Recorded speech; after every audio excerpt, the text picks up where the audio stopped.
proceed.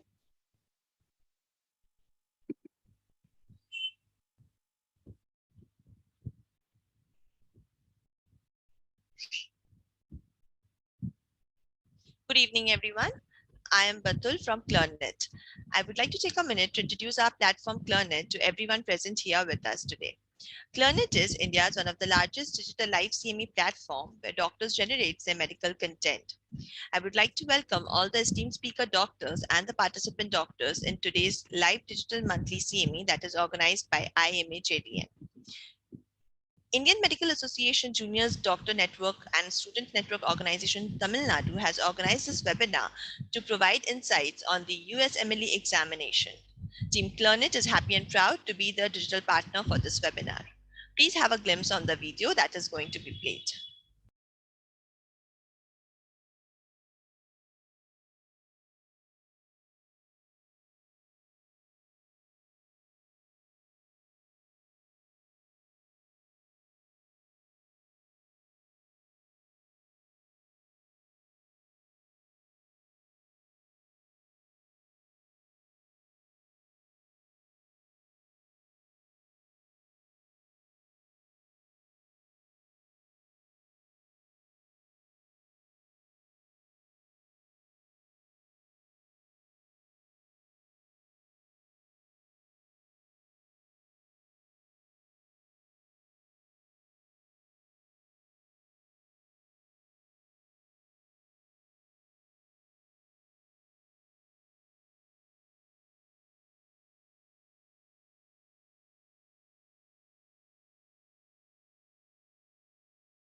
There was some lagging from the network side. Was the video visible? No, ma'am. I couldn't see it, sorry. Just a second, just a second.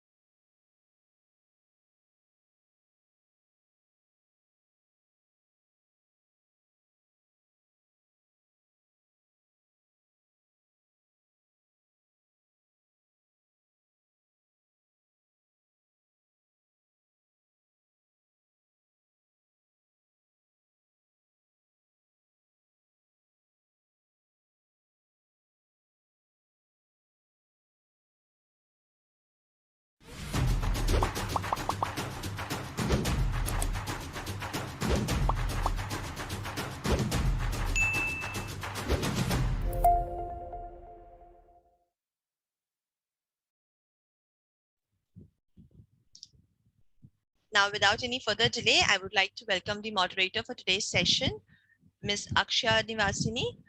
Please take over from here and introduce the speaker, doctor. Okay, thank you so much, Batul, ma'am, and good evening and a warm welcome to all of you. This is Akshaya Nivasini, State Membership Coordinator, SNO Tamil Nadu. I feel really elated to see medical students and doctors across the nation to have joined this webinar. IMA JDN has been doing plethora of webinars on various topics with the objective of disseminating knowledge and keeping the medical community informed and updated. IMA JDN, in collaboration with SNO Tamil Nadu, under the guidance of Dr. Abul Hasan Sir, presents a webinar on the topic Insights on USMLE examinations. I feel honored to introduce the speaker for the session, Dr. Shishir Sir, who has done his MBBS from Kasturba Medical College, Manipal. Sir has cleared both USMLE Step 1 and Step 2 CK with amazing scores. Sir has been a part of various conferences from Critical Care Conclave by American Heart Association to workshops conducted by ICMR, and he's also been a part of UNESCO Bioethics Students Wing. Thank you, sir, for joining us today. Any questions to be asked to the speaker will be addressed at the end of the session, so kindly drop them in the chat box. Without any further ado, over to you, sir.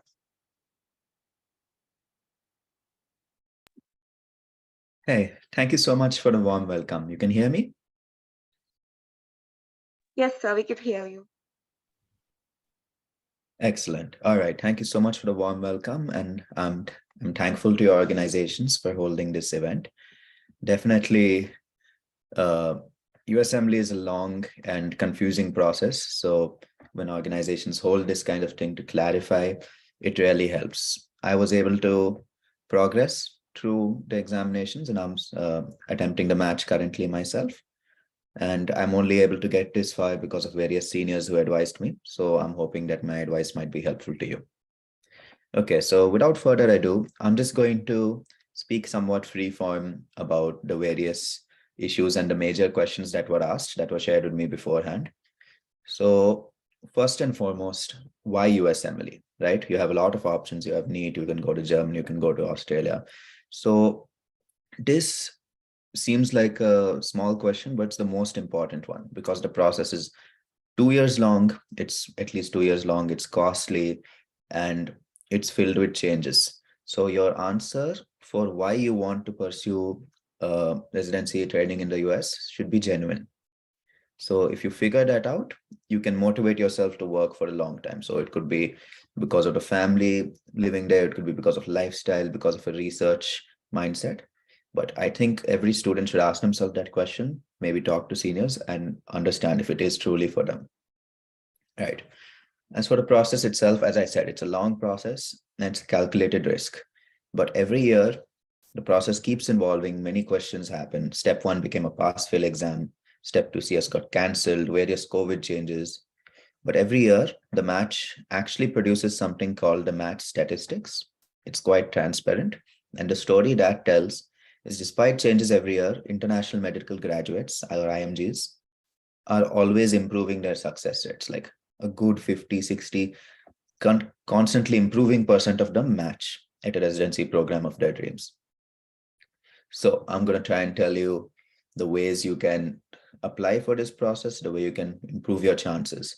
Centrally, I'll tell you right now, you have to plan as far ahead as you can, and you have to be proactive. You do things the moment you see them. Right. So I'm going to start answering some of the questions that have been asked. So first, one of the most commonly asked questions was how to apply for the exam. Well, it's been a long time since I applied. I think that itself is a little process. It takes a few weeks. You have to get notarized. So I would look that up and see if the process has changed. But yeah. So there are multiple different steps. There's step 1, 2, and 3. There was also step 2 CS, but that has been removed. So you have step 1, step 2 CK, and step 3. Each of them, so you need to take step 1 and step 2 before you apply for the match in September of each year. You apply for the match in September and you get your match result in March. So step 1 and step 2 have to be taken before applying. Step 3 can be taken later in your residency training itself, though some people say it's necessary to take it to improve your competitiveness of your application. The better application you have, the higher chance you have of matching at a better program. So the finances were regularly asked. I believe the website USMLE Sarti has a very in-depth description of this, where they break down each the cost of each part of the process, from the exams, which cost around $1,200, to US clinical experience that you need in your application to apply. And I believe the total price is about 15 to 18 lakhs. So it's not a process to be taken lightly. It costs quite a bit. So you have to plan ahead, and it also tells you when you can expect the high amounts of prices. Like during US clinical experience, it costs a lot during application. So you can plan ahead and save up and apply accordingly. So one more question that has been asked is which year is the best to prepare for each step? So previously, during my batch time, we used to focus on our academics in our course and then study for USMLE during internship. This had a dual advantage. One, we can focus on our course. And two, after we go through the rotations and we know, okay, I want to do surgery, or, oh, I want to do obgyn, then we can decide, oh, is USMLE right for me? So, and then you can separately study during your internship, taking an extension. But nowadays, with step 1 being pass-fail, step 1 is based on your first 2-year subjects, pathology, pharmacology, and all of the same.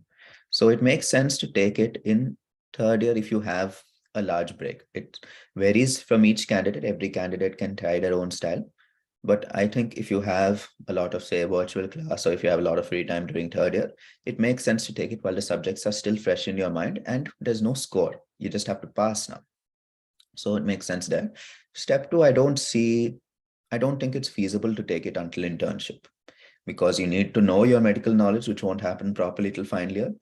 And it's now step two is probably going to be the most important part of your application.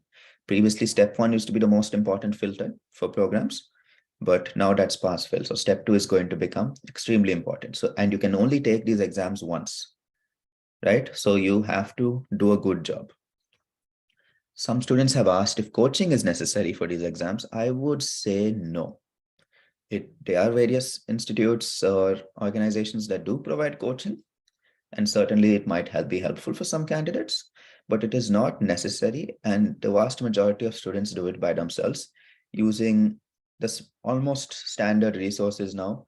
The question bank for USMLE is called UWorld. That is by far the best preparation resource. There's the textbook for USMLE called First Aid, which is very good.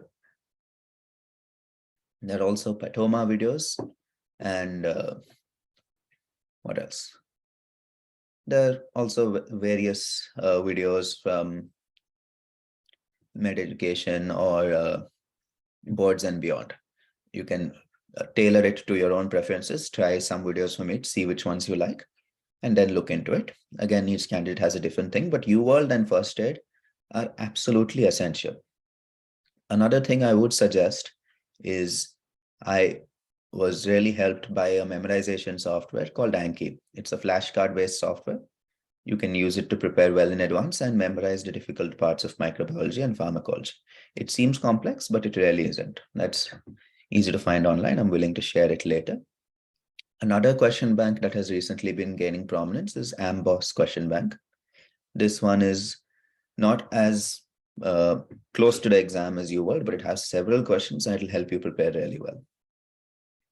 Books, yes, First Aid, pattern of the exam. So both step one and step two are quite similar. They are 8 and 9 hours respectively, 40 questions per block, and I think 7 and 8 blocks respectively. So it's a full day exam with 40 MCQs, with something like 280 MCQs, and it's quite draining. So you have to be well ensured before the exam, take practice tests that are available and see if you're scoring near your target, near your goal. So this kind of ties into what are the universities you're aiming for, right? So your goal score-wise should match into where you want to go.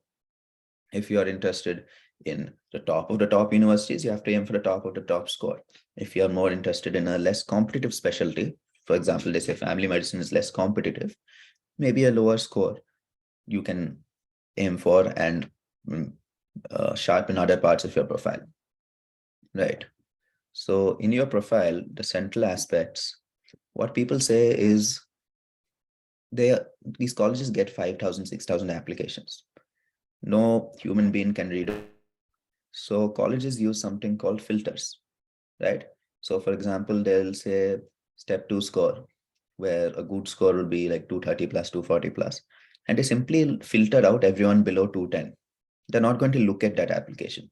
Whether you have a lot of other work or something, they might not even see. So you want to avoid these filters and get above that. So for that standard, a good step 1 score, a good step 2 score, some high universities might want 1 piece of research or more, right? US clinical experience. So as for which universities to aim for, which is a question has been asked, that is entirely up to you. If you are a very research interested individual, you should find a program that has a huge amount of research, a lot of mentors, good labs, right? However, if you are more interested in, say, community outreach, there are some programs that do incredible community outreach where they help, people who have been released from prison reintegrate into society, help homeless people find their adequate healthcare. There's all kinds of systems help, victims of domestic abuse. So you look ahead, all of these things are available on each university's website. It's quick and easy to Google. If you have a concrete goal, it's easier to aim towards that and sharpen your CV, and your personal statement and things like that towards that particular program, right? Step 1 and 2 can be taken in India. There are, I think, half dozen to 8, 9 centers in various metro cities. Step 3 has to be taken in United States. Of course, 1 and 2 you can take anywhere. You can take in US also. That's fine. But step 2 you can take only in the United States. Other exams include you have to take the occupational English test, which is, I don't think it'll be too challenging for most of you, but you have to pay for it and you have to prepare a couple of weeks for it. All steps are only a single attempt. Syllabus, these are medical exams. Yeah, syllabus nahi hota. It's just everything they can ask, they will ask. But more important than anything else, any textbooks, any exercise, any mentor, most important thing is practice questions. There's like a clear correlation with how many practice questions you have solved and how high your score is, right? So keep solving, keep solving. There are various question banks. UWorld is the best, Amboss is good. There are multiple others. Try to solve as many as possible. One question I've been asked before, which is a little controversial, is can we study for different exams together, such as NEET or NEXT or whatever, alongside USMLE? So this, of course, I can't tell you where you are academically, only you will know that, but I cannot honestly suggest this as a good idea because, of course, they're about medical or knowledge exams, but for example, the focus will be vastly different. Like tuberculosis, obviously in India is huge. It's every second answer is tuberculosis. Whereas for USMLE, it's going to be very rare. You're going to have autoimmune diseases. The focus is on biostatistics will be quite different, right? So, and plus the USMLE exams are very costly and you can only take them once.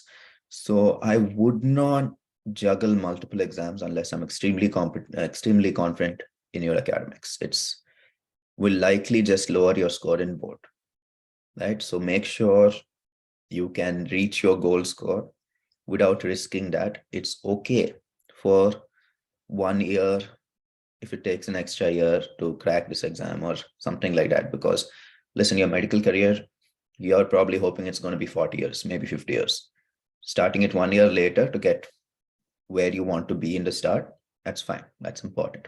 Don't risk it by trying to deal with 3 or 4 extremely difficult exams at once. It's not advisable. Right. So you can apply individually. You do not need to apply through your colleges. Research, another controversial thing. So you can look at a math statistics, and depending on the field you're applying for, internal medicine, obgyn or such, they will pretty much tell you the average number of research publications and such by the people who have matched. So for example, in 2021, the average match applicant in internal medicine had 1 research project. How you analyze these statistics is up to you. That means certainly that several would have had 0. The average is 1, right? So it's possible to match without. But you can also look into like individual colleges, right? Some colleges will have a much higher match rate for people with research. So it is not necessary, but I would say the exam keeps getting more and more competitive, right? So if you have significant time, I would say try to perform 1 research project. If you have interest after trying 1, then certainly do more. It doesn't hurt to learn more, but it's not absolutely necessary. It's up to you. Maybe if you're not so inclined or if you're not liking the research process, you can always do volunteering. They also appreciate stuff like social work. They also appreciate work experiences that you can do outside of medical season. So yeah, you have to decide what kind of profile you want. Research is not absolutely necessary for internal medicine. For things like, say, radiology, it's absolutely necessary, very competitive fields that you have to tailor according to where you want to go, right? Required documents, I'm not certain. It changes from exam to exam. For the first few, I don't think you need any specific documents. So before you match, one of the things that is vital is step 1. Step 2, US clinical experience and letters of recommendation. So US clinical experience, they like to see that you have already worked in the United States. There's various approaches to doing this. You can talk to universities through your university, talk to universities by yourself, go and work at some local hospital, work as a scribe. There's various levels, right? So depending on which one you're applicable for, if you can work at a university, that's the best case scenario, because that will help you network, help you learn the system, help you get fantastic letters. But you can also get fantastic letters just, working at a local clinic with a friend of yours or something, right? So you can tailor that. But definitely you do need, this is another important filter, you do need at least 3 letters of recommendation from US doctors or professors, because that is a common filter that they use. They want to see that you've worked in their country and know how their system works. So for that, of course, you'll need visas. I believe for this, since you're working under supervision, tourist visa is enough. In the future, when you apply for the match, you'll apply either for J1 or H1B, depending on the program. And that's far away in the process. You can look into that. But until then, a tourist visa is good enough. The ideal gap between step 1 and step 2. So I'd say that the overlap between the exams is not huge. Step 2 is mostly clinical knowledge, whereas step 1 is mostly your preclinical subjects. You shouldn't keep the gap too long, because you can get used to the software. But I don't think the gap is in the top 5 most important things. The space between them is not as important as have you prepared well enough for step 1, and then have you prepared well enough for step 2. The gap in between is not super significant. Some people say the gap between step 2 and step 3, if you keep short, is beneficial for you, because there's a lot of overlap. Okay, so I think that has answered most of the questions. Let me just cap it off by saying that the amount of time taken for preparation, application, where they apply to, it varies widely among candidates. But from what the statistics and what anecdotes from my own friends tell me, widely, international students find a way to be successful.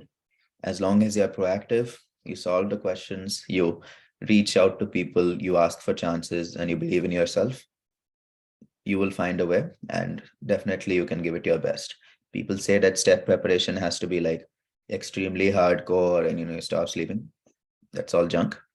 You can give it your best and you can live a great life at the same time, right? So try to keep it balanced and just give it your best, and I'm sure you'll do well. Okay, does anyone have any questions? So can you share us your journey, so that maybe we all see you as our mentor, like a guiding light. So maybe you can share our journey, share your journey. Yeah, I can give you my journey in brief. So yeah, as Akshay and solid side, as you already shared previously, I'm a student from KMC. I joined in 2014. I went through medical school, and inspired by some seniors, I decided to pursue USMLE. Yeah, so I went through medical school well enough. I enjoyed the academics. I did my own hobbies. I played a lot of chess and took part in some committees, and that stuff really helps later on during interviews and all. They do ask you like, what do you do during, what do you do other than academics and all that, and they're strict about it. They're like, know when you're making it up. So have a full life in college, enjoy your college life, right? And yeah, so then I studied for step 1 and 2 during my internship. COVID made a complete mess of it. Absolute postpones, lockdowns, cancellations. It was not fun. But yeah, so somehow with time and with support from friends and family, I was able to clear both exams. I think I scored a 246 and a 257 in those. Further on, I took an extension and I went for clinical rotations in the US for about 3-4 months. And then this September, I applied for the match. Application itself is a pretty fun process. You get to meet a lot of new people. You join all these WhatsApp groups and all that, and then start practicing interviews with new people, learn like different strategies. So that's currently where I am. Okay, sir, I think we have certain questions from our audience. So the first question is from Dr. Madhumita Ganesh. Dr. Madhumita Ganesh says that next exam is compulsory for us now. And due to this, we don't have a choice but to study for both next and USMLE. Any suggestion? Okay, that's unfortunate, certainly. As always, we'll only really find out some things after the fact. Let's see. So if you don't have a choice, then you don't have a choice. Of course, you have to take it to get your degree. Your degree is, of course, the most important thing. But I think the limiting factors over here are one, that you don't want to be an old graduate when you apply for USMLE. They look at that and they're like, oh, he graduated in 2020 and he's applying in 2025. They do not like that, right? So you want to be a recent graduate who's aiming for residency. So you don't want to graduate, take next, and then take your USMLEs 1 and 2. Each of them will take, I'm estimating, 4 to 6 months. Can be plus minus 1 month for each of you, but it will take a year just for the exams if you're not careful. So you don't want to take them too far after graduation. One way, like some of my juniors did something really inspiring where the COVID made a mess of everyone's schedules. It turned their third year into a virtual thing. So they took that obstacle and turned it into an opportunity where they simply, okay, third year's virtual, fine, we'll do that. We'll do our step 1 prep, and we'll take step 1 in third year. Then we'll have one less exam to deal with. Now, step 1 is pass fail. So you can save, I'm certain, well, I'm not sure. I took it when it was scored, but I'm certain it's easier to take the pass fail exam. So you can take a little less time and finish it off, hopefully as soon as possible. And then you'll have only step 2, right? You can only apply in September and you have to have graduated. So how that timeline works will vary according to when you graduate and how quickly. If you miss one math cycle, I think it's okay. You can fill the time with research, volunteer work, but I wouldn't miss 2 or more math cycles unless I get a great improvement in my application. Like I get a fantastic research or a great networking opportunity. Because if you miss 2 math cycles, the first question every interview is going to be, what were you doing for the last few years? It'll be a little aggressive. So yeah, I hope you find a way to balance those exams. Okay, sir. So there's another question again from Dr. Madhumita Ganesh. How competitive is dermatology and internal medicine for a non-US ING? Right. Thank you for another question, Doctor. So I believe dermat is rather competitive. It's not what I have applied for myself. I believe it's quite competitive. Dermat and radio are usually extremely competitive wherever. So there are certain fields where people say that they simply don't give it to international students. There's some truth in that statement, but it's not entirely true. I know people have matched in surgery. We know people have matched in radiology. I don't know personally anyone in dermat, but I'm sure if I look it up, I can find it. It's certainly competitive, but that just means you have to be planning more ahead and be more proactive. So I would say first thing you would do if you're that interested is look up the statistics. Math statistics are published each year. They're mostly transparent. You can see like what percentage of the number of seats have been filled by international students, what kind of scores they have, what kind of research experience, what kind of US clinical experience they have. And then you're like, okay, so this is the 50 percentile of somebody who matched. How do I become this plus 10%? Or if you want more buffer, this plus 20%, So you can check the targets from past year and overcome them.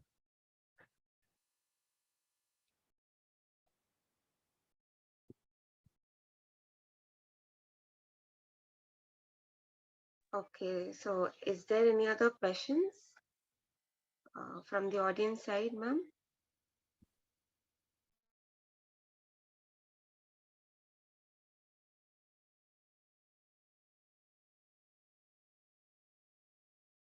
Okay, I can talk about something else. So I remembered some stuff from my step 1 preparation. So previously, when it was a scored exam, we used to kind of divide it into 3 trimesters for step 1. So now it's pass fail, things might have changed. But first you can like do a passive trimester where you just kind of watch videos and refresh your memory. Maybe if you take it in third year, you don't need to do so much of that, especially now that it's pass fail. Second trimester, you can solve questions aggressively while annotating your first aid. And the third trimester, you can take practice exams and fix your deficient areas. So that's helpful if you're taking step 1 anytime soon.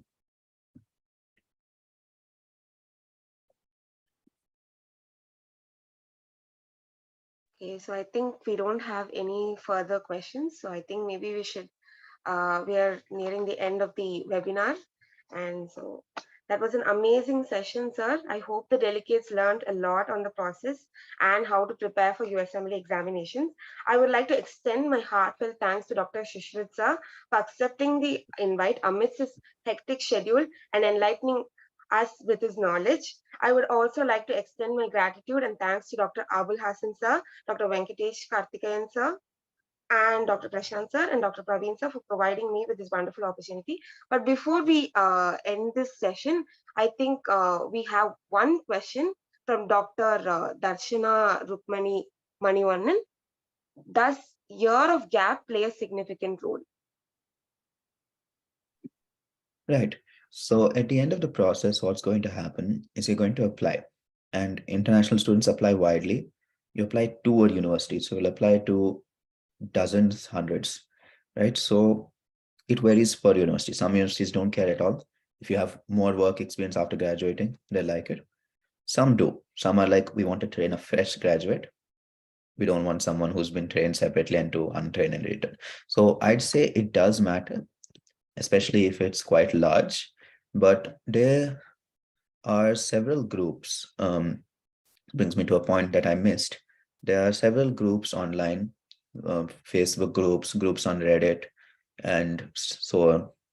They online forums, they kind of help like motivate you, because you'll regularly get a post that, hey, I graduated in like 2005 and I matched this year, and here's my story, and here's what worked, here's what did not work last year when I did not match. So I think that kind of support network and that kind of information network is integral in such an overwhelming process. Gap is important, but it can be overcome, definitely can be overcome.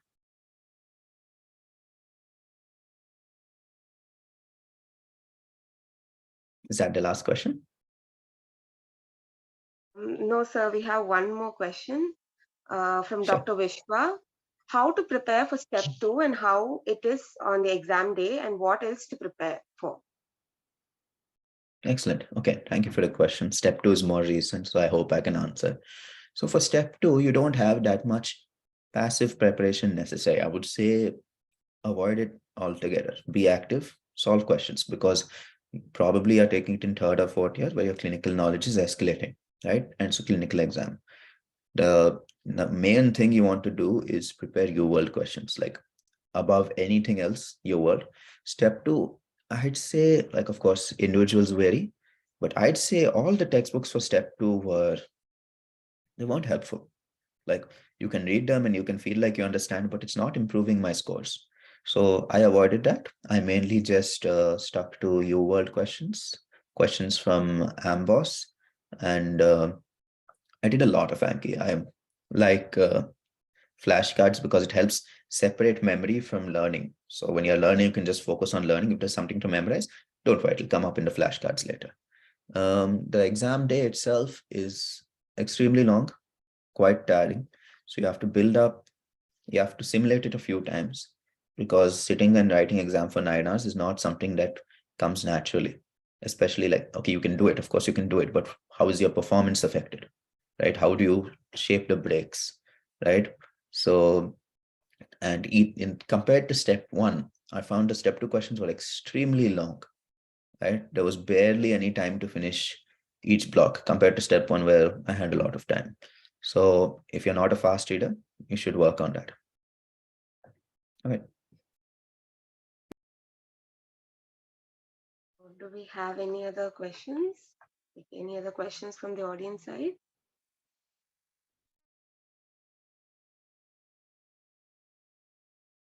I think we are done with the question and answer session. So thanks again, sir, for this amazing session. And I would like to extend my heartfelt thanks again to you, sir, Dr. Shishrat sir, for accepting the invite. I would also like to extend my gratitude And thanks to Dr. Abul Hassan sir, Dr. Venkatesh Karthikeyan sir, Dr. Prashant sir, and Dr. Praveen sir for providing me with this wonderful opportunity to conduct this webinar. I also thank Clarnet for looking after all the technical aspects of the session. And last but not the least, I would like to thank all of you for being such a wonderful audience. The recorded session will be uploaded in the YouTube channels of IMA JDN and SNO Tamil Nadu in a week, and the e-certificates will be sent in a couple of days to all the registered participants. So follow us on Instagram and YouTube and at SNO Tamil Nadu for regular updates and webinars.